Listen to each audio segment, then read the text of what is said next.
देखिए, ये वो पति पत्नी जो रात को एक साथ कमरे में ऐसी गहरी नींद में सो गए कि वो सुबह उठे ही नहीं। हरियाणा के कुरुक्षेत्र से एक बेहद दर्दनाक हादसे की खबर सामने आई है, जिसने पूरे इलाके को गहरे सदमे में डाल दिया। चैन की नींद सो रहे पति पत्नी को शायद ये अंदाजा भी नहीं था कि अगली सुबह उनकी आंखें कभी नहीं खुलेगी। आधी रात के बाद अचानक कमरे का लेंटर भर भरा कर गिर पड़ा और दोनों मलबे के नीचे दब गए। जब सुबह उनका बेटा रोज की तरह चाय लेकर कमरे में पहुंचा तो सामने का मंजर देखकर उसकी चीख निकल गई। जिस कमरे में उसके माता पिता सो रहे थे वह पूरी तरह मलबे में तब्दील हो चुका था। ये दर्दनाक घटना कुरुक्षेत्र जिले के लाडवा क्षेत्र के गांव बड़ौंदी की है। जानकारी के अनुसार करीब 50 वर्षीय करनैल सिंह और उनकी पत्नी जसविंदर कौर खेतों के पास बने कमरे में हर रोज की तरह सोए हुए थे।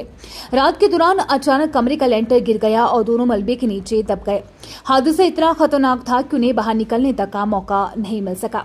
बेटे प्रिंस की चीख सुनकर आसपास के ग्रामीण तुरंत मौके पर पहुंचे और कड़ी मशक्कत के बाद मलबा हटाकर दोनों को बाहर निकाला। गंभीर हालत में उन्हें अस्पताल पहुंचाया गया, लेकिन डॉक्टरों ने जांच के बाद दोनों को मृत घोषित कर दिया। परिजनों के अनुसार करनैल सिंह किराए पर जमीन लेकर खेती करते थे। जिस कमरे में यह हादसा हुआ उसकी एक दीवार खेत की ओर थी और लगातार मिट्टी खिसकने के कारण वो काफी कमजोर हो चुकी थी।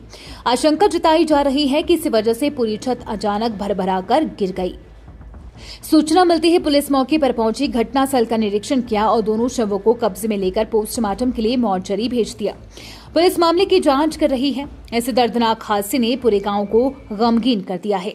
एक ही पल में बेटी के सिर से माता पिता का साया उठ गया। ये घटना हमें याद दिलाती है कि पुराने और जर्जर मकानों के समय रहते मरम्मत करना कितना जरूरी है, क्योंकि छोटी सी लापरवाही भी कभी कभी अपनों को हमेशा के लिए हमसे छीन सकती है।